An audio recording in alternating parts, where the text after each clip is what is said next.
पति के एक्सीडेंट के बाद मैं काफी अकेली पड़ गई थी। वह पूरा दिन एक कमरे में ही पड़े रहते थे और ढंग से चल भी नहीं पाते थे। ऐसे में मेरी जिंदगी एक वीरान रेगिस्तान बन चुकी थी, जहां सदियों से बारिश नहीं हुई थी। एक दिन मेरे एक रिश्तेदार का बेटा आर्यन हमारे घर रहने आया। उसके आने से मुझे भी अच्छा लग रहा था और मेरा मन भी लगा रहता था। मैं बच्चा समझकर उसे अपने पास ही लिटा लेती थी, पर एक दिन उसने रेगिस्तान में बरसात कर दी। दोस्तों, आज की इस रोमांचक कहानी में आप सबका स्वागत है। मेरा नाम प्रिया है। 1 महीने पहले मेरे पति अमित का एक्सीडेंट हो गया था और उस एक्सीडेंट में उन्हें काफी गंभीर चोटें आई थीं। पति की चोट के बाद मैं एकदम अकेली पड़ गई थी। वह पूरा दिन एक कमरे में ही पड़े रहते थे और चलने फिरने में भी असमर्थ थे। एक दिन मैं घर में बैठी थी, तभी दरवाजे की घंटी बजी तो मैंने दौड़कर दरवाजा खोला। मेरे सामने लगभग 20 साल का एक नवयुवक खड़ा था। उसने वहीं खड़े खड़े दरवाजे के बाहर से ही अपना परिचय दिया। वह बोला, भाभी जी, मेरा नाम आर्यन है। मैं प्रकाश अंकल का बेटा हूं। शायद अंकल ने आपको मैसेज भेजा होगा। मुझे तुरंत प्रकाश अंकल का वह मैसेज याद आया। मैंने उससे कहा, हाँ आओ, अंदर आ जाओ। और इतना कहकर मैंने दरवाजे पर जगह बना दी। आर्यन संकोच करता हुआ अंदर आ गया। वह बोला, भाभी जी, मैं आज ही यहां आया हूं। आपको तकरीबन 8 साल पहले देखा था। तब मैं स्कूल में पढ़ रहा था। आपकी शादी का कार्ड हमारे घर आया था। तब मेरे हाई स्कूल के एग्जाम थे, इसलिए आपके विवाह में शामिल नहीं हो पाया था। मैं यहाँ कॉलेज की पढ़ाई के लिए आया हूँ और यह लीजिए, अंकल ने यह सामान आपके लिए भेजा है। और इतना कहकर उसने मुझे एक बैग पकड़ा दिया। बैग से बगीचे के ताजा फलों, सब्जियों और अचार वगैरह की बड़ी ही अच्छी खुशबू आ रही थी। मैंने खूब खुशी से आभार जताकर बैग ले लिया और उसको चाय नाश्ता वगैरह दिया। इसी बीच मैंने जोर देकर उससे कहा, तुम यहीं पर रहो।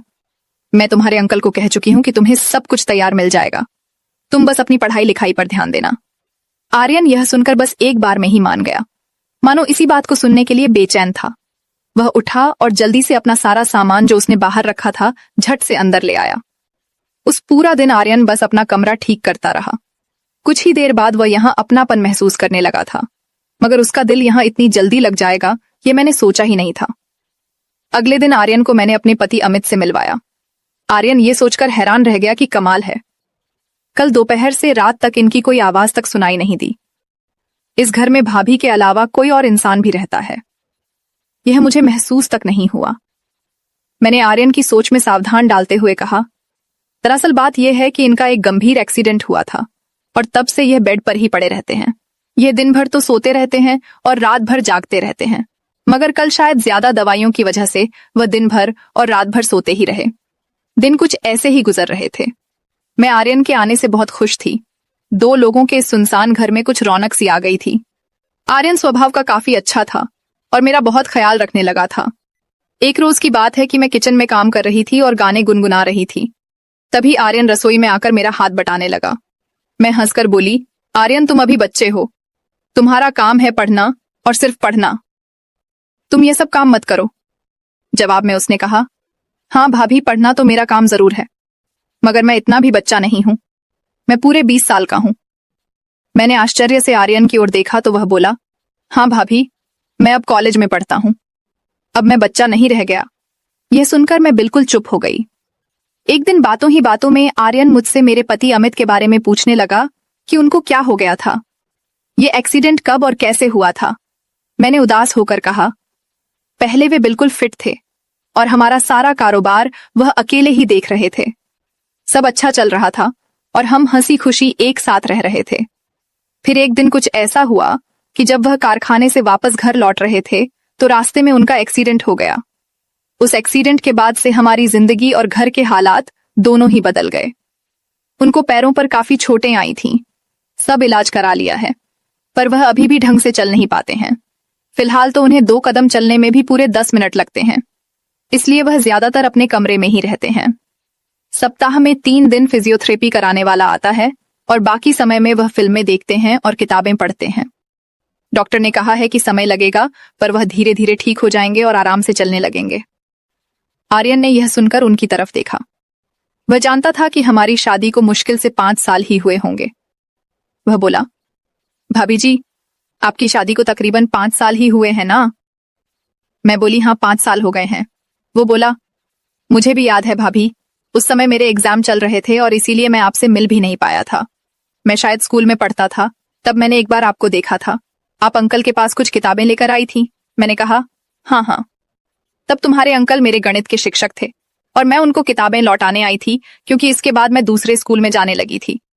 दिन गुजरते रहे और आर्यन को हमारे यहाँ रहते 4 महीने हो गए थे। आर्यन लड़कपन के ऊपर खाबड़ रास्ते पर ही चल रहा था, लेकिन वह यह साफ समझ गया था कि हम दोनों पति पत्नी की खामोश जिंदगी में फिजियोथेरेपिस्ट के अलावा वही है जो थोड़ा बहुत संगीत की सुरई और ताल पैदा कर रहा था।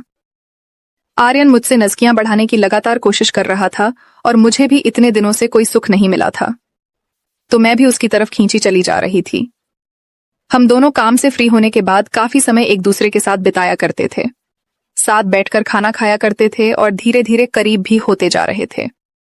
मैं अब उससे प्यार करने लगी थी और मुझे पता था कि वह भी मुझसे प्यार करने लगा है, क्योंकि अब हमारे बीच का रिश्ता परवान चढ़ता जा रहा था। दिन गुजरते जा रहे थे और हमारे बीच की दूरियां घटती जा रही थीं। अब मुझे आर्यन का स्पर्श अच्छा लगने लगा था। वह मजाक मजाक में मुझे इधर उधर छू लेता था। वह शायद यह चेक करता था कि भाभी कैसे रिएक्ट करेंगी।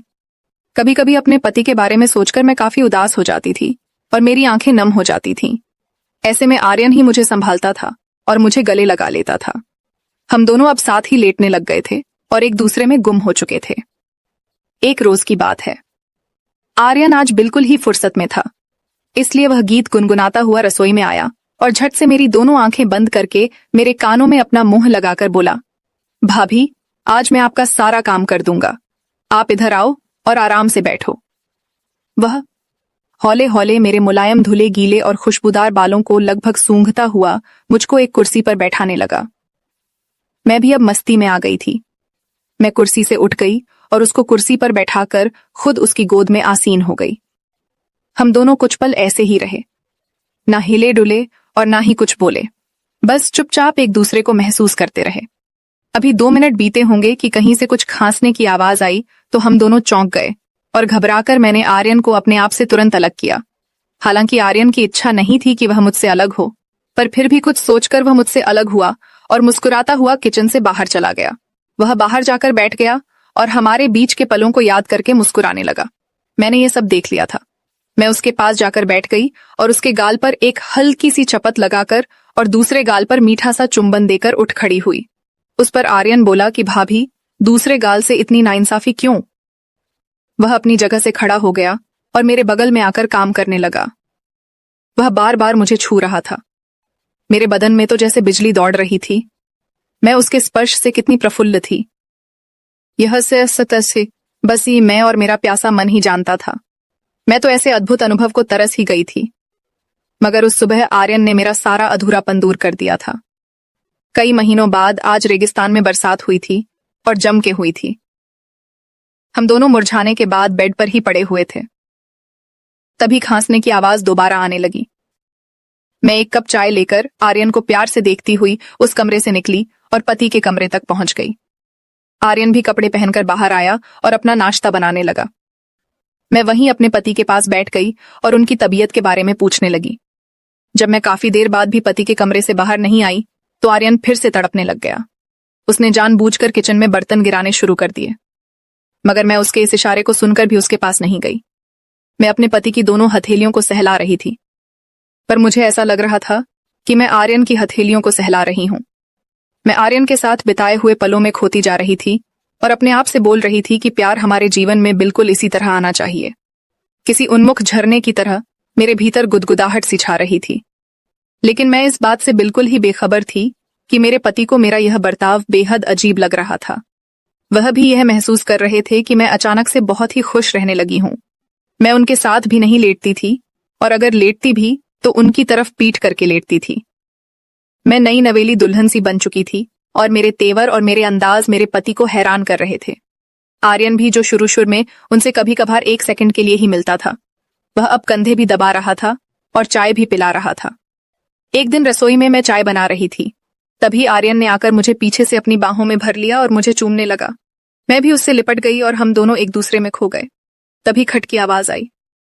इस आवाज से आर्यन चौंक गया। हम दोनों एक दूसरे से अलग हुए और हंसने लगे। आर्यन के प्यार को पाकर मैं बहुत खुश थी। पहले जो मुझे अपनी जिंदगी एक बोझ सी लगती थी, आज वही जिंदगी मुझे फूल सी, बादलों सी और रुई के फाहे सी लग रही थी।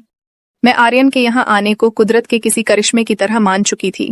आर्यन को यहाँ आए 1 साल पूरा होने जा रहा था और मैं उससे मिलकर निखर सी गई थी। अब हमारा पूरा जीवन मस्ती से सराबोर हो। दोस्तों, पहले पार्ट में आपने नेहा की अकेली जिंदगी और आर्यन के आने का किस्सा देखा। अब नेक्स्ट पार्ट में क्या होगा, ये जानने के लिए वीडियो को लाइक करें, चैनल को सब्सक्राइब करें और बेल आइकन दबा दें। जल्दी मिलते हैं अगले पार्ट में।